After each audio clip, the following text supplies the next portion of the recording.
Okay, here we are on the south side of the master bedroom, and the rain gutters are holding water. Alright, this is going to allow the water to rust out the rain gutter system prematurely. And satellite dishes, just in case I don't get over there. Satellite dishes should not be installed directly onto the roof covering. That's like a sail.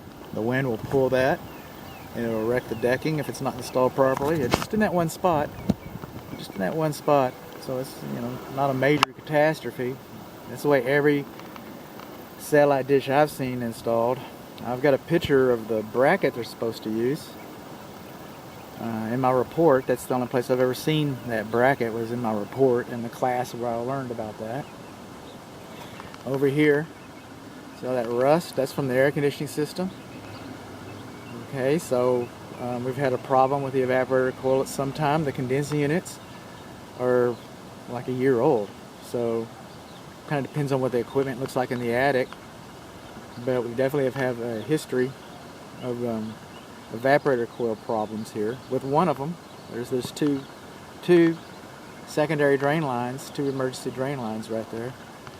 And this one looks real. I got to get around the corner, I guess, but it's relatively okay.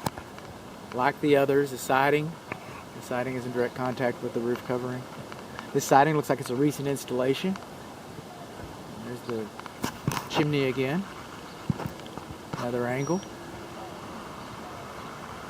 Okay, if you'll notice, we've got the edge of the roof shingles, and then we got the fascia, and then we got the soffit, and then we got the walls. Between the edge of the roof covering and the fascia, if you look in there, you're going to see a little thin strip of flashing, metal flashing. It's called edge flashing. At this point, it's a drip edge flashing. It could be rake edge, but it's drip edge flashing. And right there where it laps, I don't know if you can get in there and see that very well. I'll try and get a still image. Corning, if that's the manufacturer, but the Corning manufacturer's installation instructions specify that your edge flashing should not be lapped less than 10 inches. Now, they never are. Again, it's kind of like the satellite dish, and I get that. You're probably never going to have a problem related to the flashing not being this edge flashing, lapped less than 10 inches. You're probably going to never get a claim denied because of it. But the manufacturer specifies that that's the way it should be installed. I happen to be aware of that, so I'm passing that knowledge on to you. So coming over here, when you see, this is the plumbing vents. We need vent pipes to equalize the pressure so that the stuff goes down.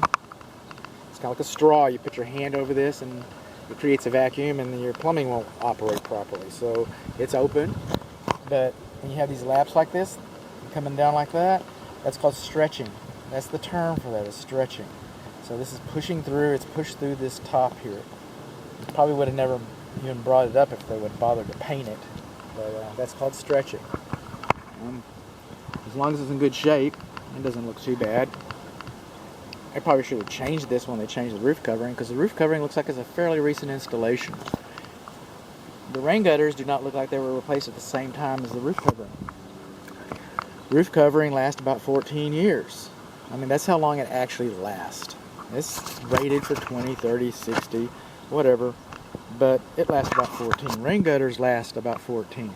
So by not replacing this rain gutter when they replace the roof covering, then the rain gutter is going to, start giving it up prematurely, and then you're leapfrogging. Now, obviously, this roof's over a year old because these condensing units are a year old, and we've got this problem up here, and that rust, it looks like it took it a while to develop. So this roof is not brand new. It's no spring chicken, but it's not very old either. It doesn't look to be very old. I'm going to say it's in the first half of an estimated 14-year service life average. 14, 14, 14, 10 and 14. Get used to those numbers, because that's about how long things last. This plumbing vent pipe over here, now it's got a different thing going on. It's buckling. I mean, buckling. I used to call it dimpling until I knew the right name for it. Right around that collar, right? If I can get my pen up, right around that collar, you see this kind of dipping in. Okay, it's kind of collapsed a little bit. Well, that's where water sits. When water sits in there, then it's going to rot the gasket prematurely. And then, you know, like the chimney on the ridge, I'm not going to say you're going to have a leak there, but I'm saying that that's problematic. Your odds of having a leak there or a leak there are greater than having a leak right here in the big middle of something, which you could have a leak right there in the big middle of something, but they're greater around this buckling, and they're greater around that ridge where that chimney was installed. And the siding doesn't look like it's very old either.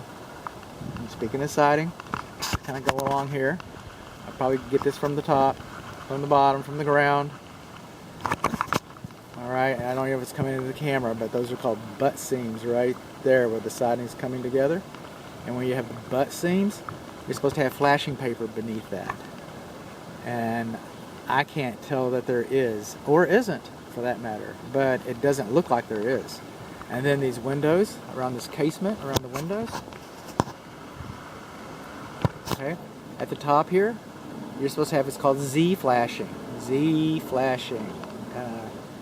Sideways Z flashing. But anyway, you're supposed to have Z flashing at the top of your window fenestrations so that any water that gets behind the wall gets diverted out and across and over your windows instead of staying inside the wall and going down and causing you more grief there.